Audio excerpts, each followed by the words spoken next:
Bismillahirrahmanirrahim. Alhamdulillahi rabbil alamin. Wassalatu wassalamu ala ashrafil mursalin Sayyidina wa nabiyina wa maulana Muhammadin wa ala alihi wa sahbihi ajma'in. Qala rabbi shrah li sadri wa yassir li amri wahlul 'uqdatam min lisani yafqahu qawli, amma ba'du. Bismillahirrahmanirrahim. Di pagi hari ini kita meneruskan kajian kitab Irsyadul Ibad sebagaimana yang sudah kita baca rutin dalam setiap pagi di pondok pesantren Sabilul Najah ini. Maka sebelumnya saya ingin menyampaikan firman Allah Subhanahu wa taala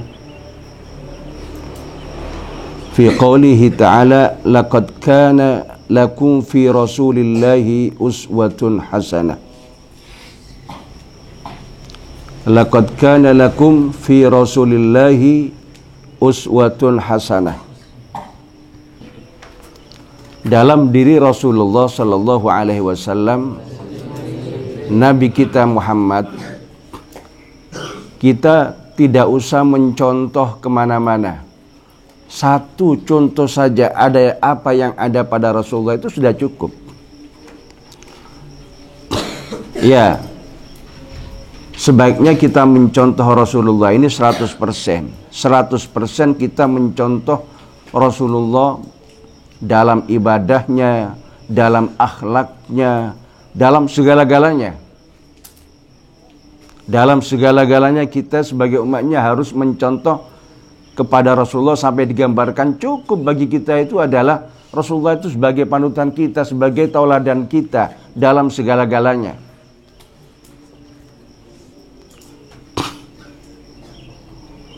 Satu saja misalkan apa yang ada pada Rasulullah kita contoh, jujur. Masalah jujur itu sudah cukup.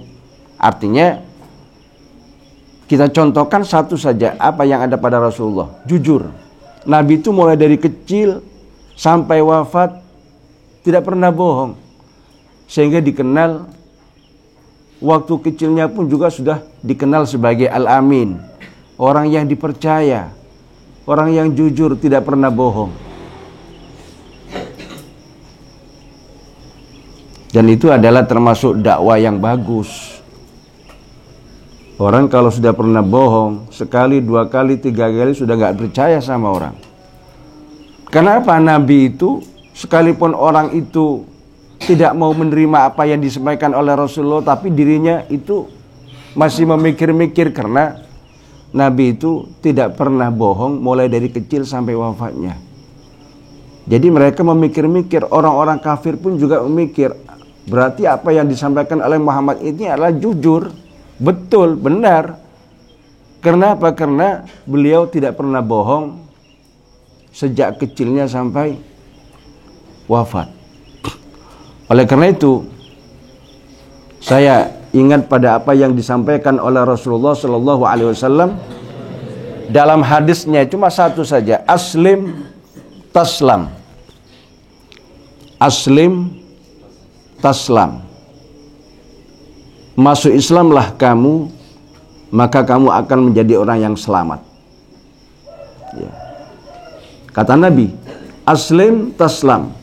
Masuk Islamlah kamu, maka kamu menjadi orang yang selamat. Akan menjadi orang yang selamat dan menjadi orang yang selamat.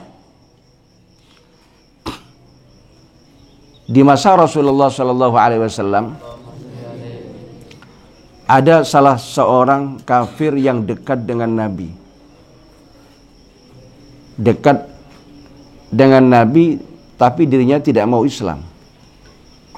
Hubungan sehari-hari dengan Nabi Muhammad itu dekat, tapi dia tidak mau masuk Islam. Pada suatu ketika dia ditanya, kenapa kamu tidak mau masuk Islam? Kemudian dia terus terang kepada Nabi, ya Muhammad, saya sebetulnya ingin masuk Islam, tapi saya berat kalau masuk Islam karena saya khawatir tidak bisa melakukan apa yang sudah menjadi kebiasaan saya sehari-hari. Nabi tanya, apa kebiasaan kamu sehari-hari? Banyak. Kebiasaan dia sehari-hari ini adalah melanggar kepada syariat Islam. Kemudian Nabi mengatakan, sudah. Kata Nabi, kamu masuk Islam saja.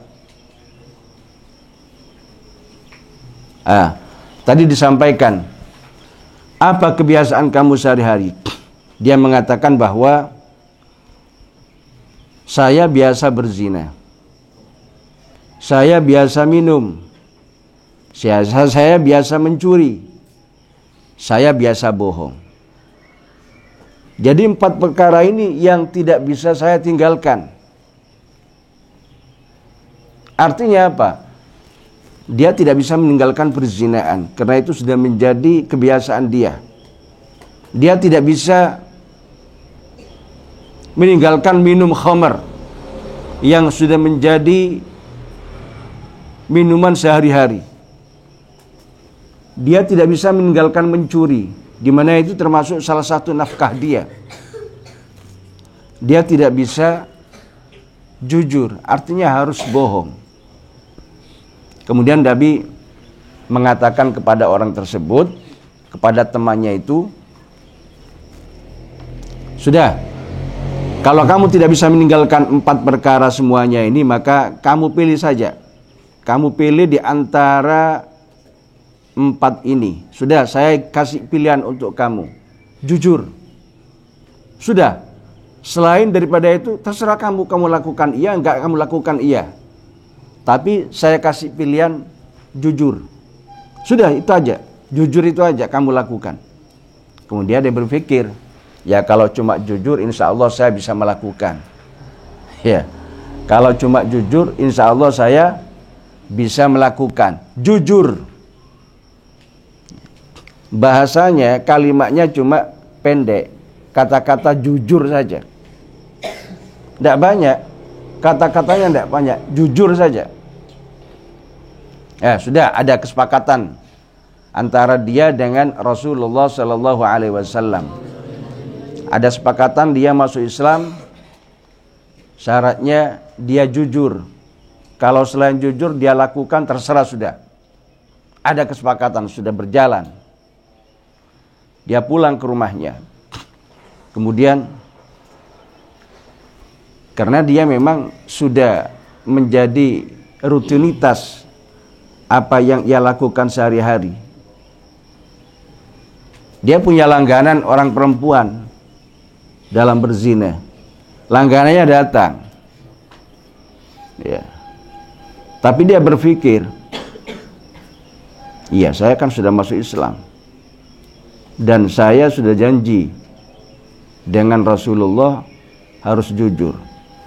Kalau saya melakukan perzinaan ini, kemudian kalau saya mengatakan kepada Nabi kalau saya jujur, kalau saya berzina, maka saya dirajam. Saya dirajam. Dirajam itu dikubur setengah badan, dilempari batu 100 kali sampai mati. Kalau saya tidak mengatakan kepada Rasulullah tentang perzinaan saya ini, maka saya nggak jujur. Sedangkan itu adalah sudah menjadi kesepakatan kita. Akhirnya dia gagal, tidak melakukan perzinaan. Kemudian setelah itu datang teman-temannya, karena dia jadi bos. Jadi bos. Datang teman-temannya, artinya apa? Dia jadi bos.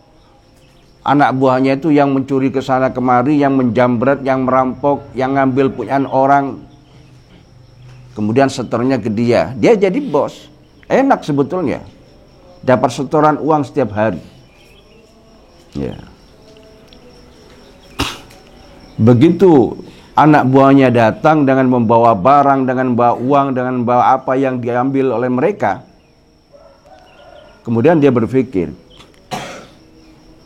kalau ini saya beritahukan kepada Rasulullah, maka tangan saya dipotong. Karena dalam Islam itu orang mencuri itu dipotong tangannya. Orang mencuri sekali sampai kepada batas dipotong kira-kira 1 juta ke atas, apalagi sampai 10 juta, apalagi sampai 100 juta, ini dipotong tangannya. Mencuri lagi, dipotong kakinya. Mencuri lagi, dipotong tangan yang kiri. Mencuri lagi, dipotong tangan yang kanan. Kalau sudah semuanya tidak ada, masa mau mencuri lagi? Ya mungkin kalau masih mau mencuri, ya dipotong hidungnya. Ini kemudian dia berpikir, kalau saya melapor kepada Nabi, jujur kepada Nabi dalam hal ini saya mencuri, maka saya dipotong. Kalau tidak, maka berarti saya bohong para Nabi, tidak sesuai dengan apa yang telah dijanjikan. Udah. Yang nomor 3, minum khamr. Dia sudah menjadi kebiasaan minum khamr sehari-hari. Banyak teman-temannya datang kemudian mengajak dia waktu itu ke pesta, mengajak ke tempat dia minum khamr. Dia mau diajak, tapi dia berpikir ketika dikasih minuman itu, dia berpikir, kalau saya minum, kalau saya laporkan, kalau saya ngasih tahu kepada Nabi, maka saya dicambuk. Orang minum khamr itu dicambuk, apalagi nyabu. Ini dalam hukum Islam. Dicambuk 80 kali. Minum khamr, mabuk, minum whisky, nyabu, narkotika, semuanya itu dicambuk. Dalam Islam, dalam hukum Islam seperti itu. Kalau saya terus terang pada Nabi, maka saya dicambuk. Kalau saya tidak mengatakan, maka saya bohong. Akhirnya semuanya itu tidak dia lakukan. Karena apa? Karena jujur. Semuanya itu tidak dia lakukan karena jujur. Kemudian berita itu sampai kepada Rasulullah sallallahu alaihi wasallam. Rasulullah mengatakan, qad suddat jami'ul ma'asi bisidqi. Telah tertutup semua kemaksiatan dengan jujur. Tidak melakukan semua kemaksiatan karena jujur. Artinya orang dengan jujur itu maka akan selamat semuanya. Oleh karena itu, kata Rasulullah, aslim taslam. Masuk Islamlah kamu, maka kamu menjadi orang yang selamat. Yaitu sudah. Mau melakukan ini, tidak boleh. Melakukan suatu kemaksiatan, tidak boleh. Tidak melakukan semuanya, karena jujur. Jujur kepada Allah Subhanahu Wa Taala. Jujur kepada Rasulullah Sallallahu Alaihi Wasallam. Dengan jujur maka semua apa yang dilarang oleh Islam tidak melakukannya. Ya, karena jujur. Orang mau tidak sholat, ini takut. Kenapa? Walaupun orang tidak tahu, walaupun manusia tidak tahu, tapi Allah yang tahu. Ya. Kalau takut kepada Allah, akhirnya dia sholat, jadi berarti jujur. Ya. Orang berpuasa pun juga bisa orang tidak berpuasa. Di rumahnya dia makan, kalau keluar bilang sama orang dia puasa. Tidak pernah makan di luar, tapi kalau di rumahnya makan. Atau misalkan makan di tempat yang jauh, sehingga tidak tahu orang kalau dia itu tidak berpuasa.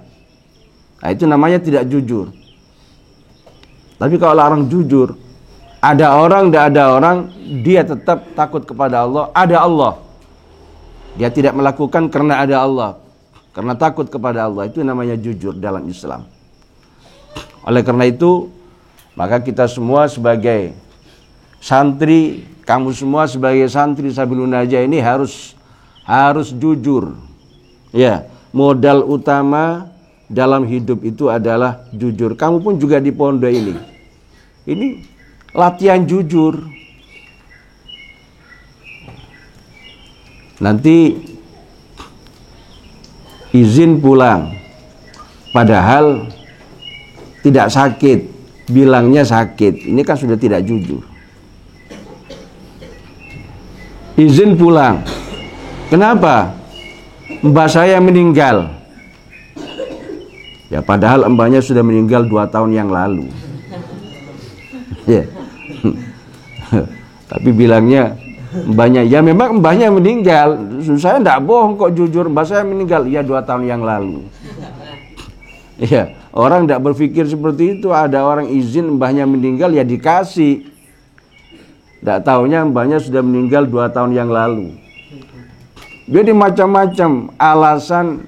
Ini pun juga tidak jujur. Dan anak pondok kalau sudah tidak jujur pada waktu dia belajar, pada waktu dia di pondok, ada pengaruhnya nanti.